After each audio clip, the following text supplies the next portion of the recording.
I'm Linda Vester. For a decade, I worked at NBC News as an anchor and correspondent. I was groped and assaulted by Tom Brokaw, then the anchor of NBC Nightly News. This is my story.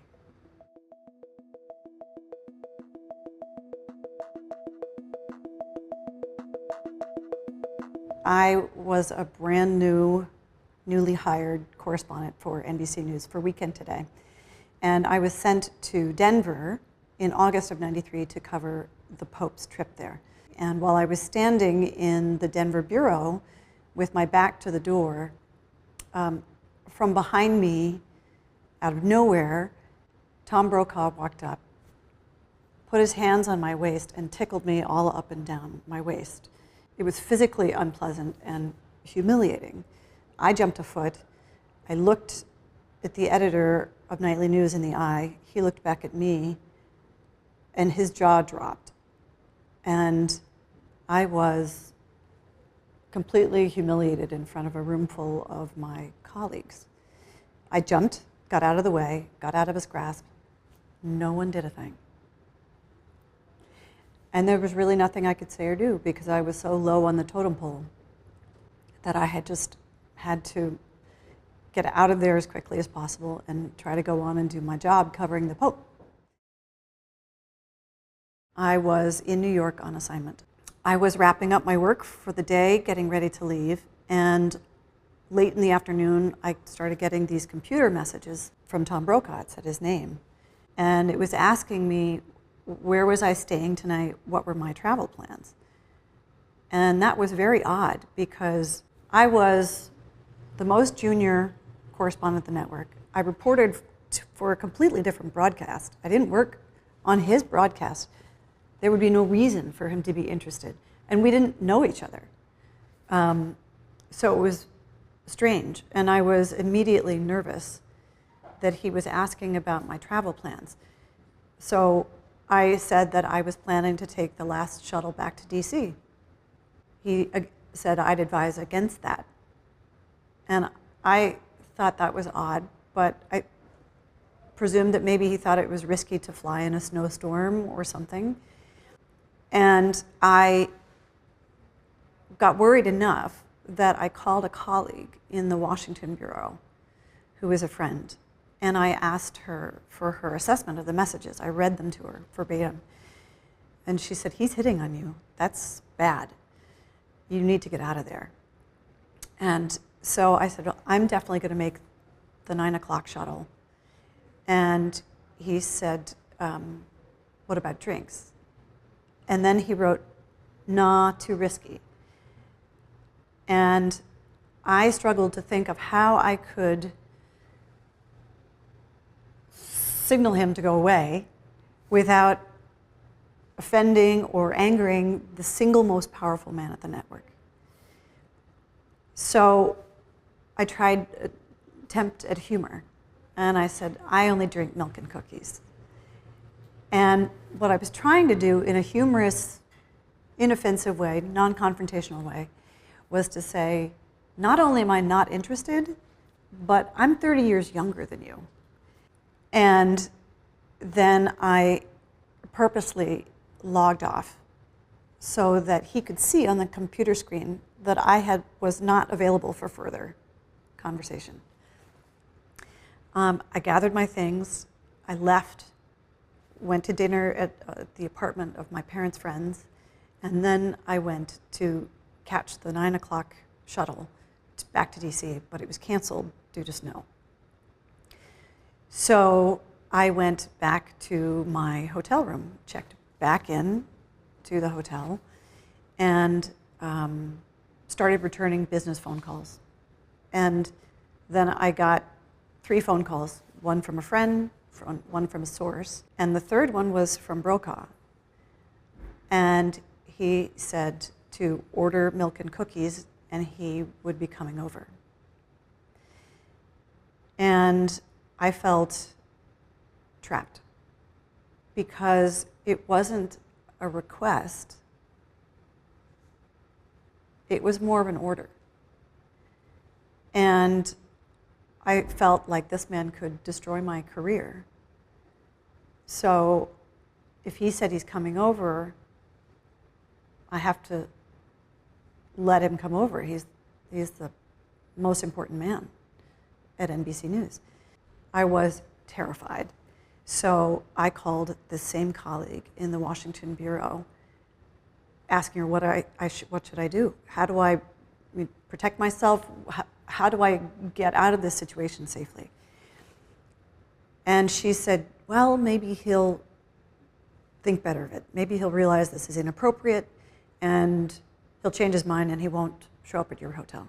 Or if he does, he'll call up from the lobby and you can say, I don't think this is a good idea, or I fell asleep, or anything to get yourself out of it.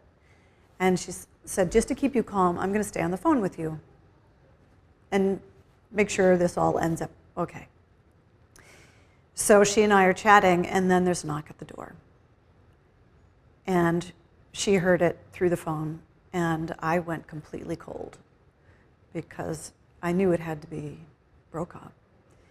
And she said to me on the phone, okay, you have 30 minutes to get him out of there and call me back to reassure me that you are safe. And if I don't hear from you in 30 minutes, I'm calling security. And I said, okay. I hung up the phone. I opened the door. And Tom walked right past me and sat down on the sofa. I did not join him on the sofa at this point. I was standing there. Actually, as he was walking in, I said, what are you doing here? And he said, oh, I was at my stage manager's retirement party. I was in the neighborhood. And he sat down, and say he was here on the sofa. I was standing about 5 feet away, and at this point I'm shaking. And I said, what do you want from me?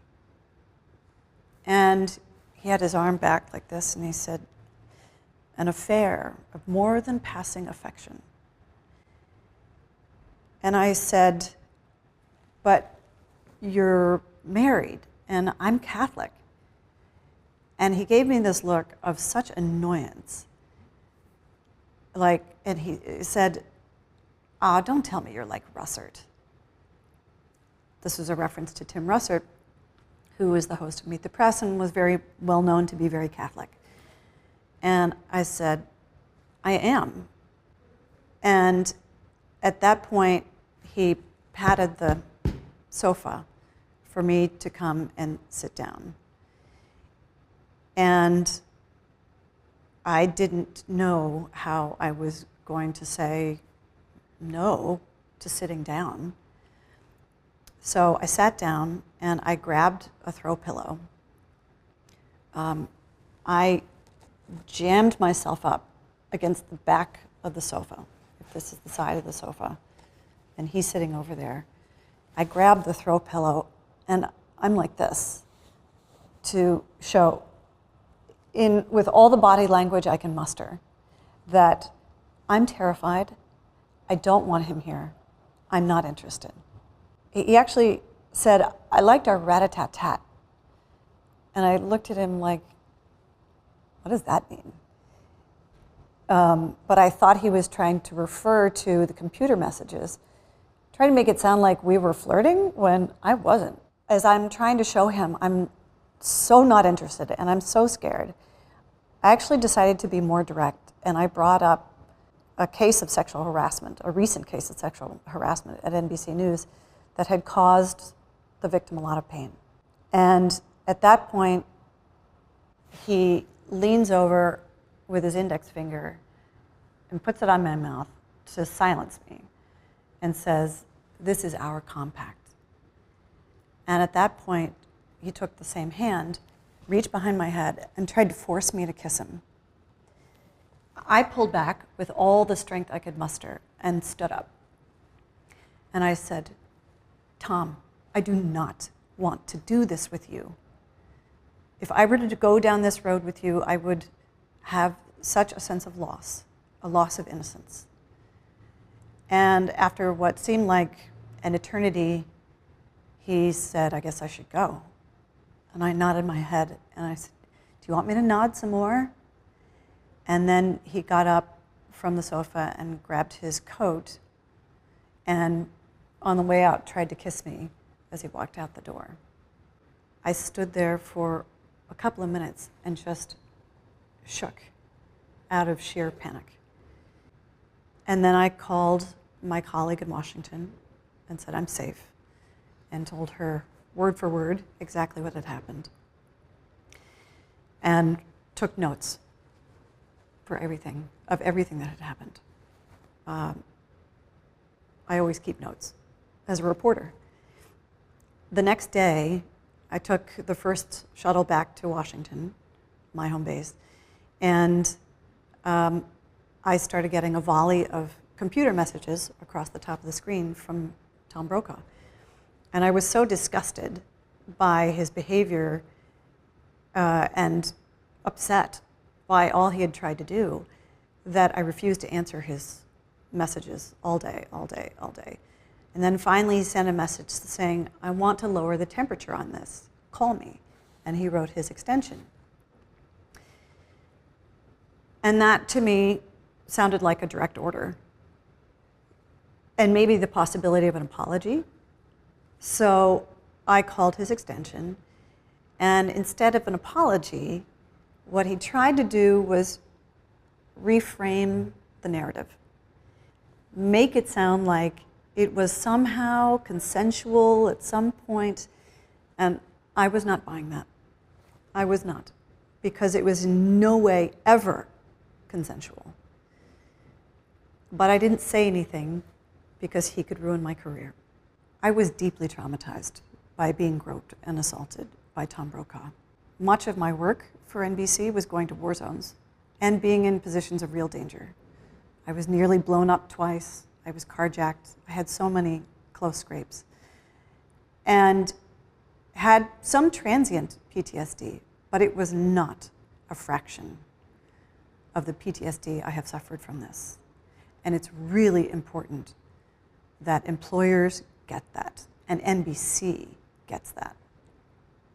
Even though I know I was not in any way at fault in what happened to me with Tom Brokaw,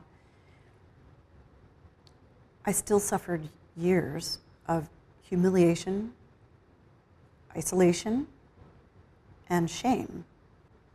Because of his power, I was unable to talk about it. So I was silenced. And there was nothing I could do to seek recourse, because to have done so at NBC would have been the end of my career. Full stop.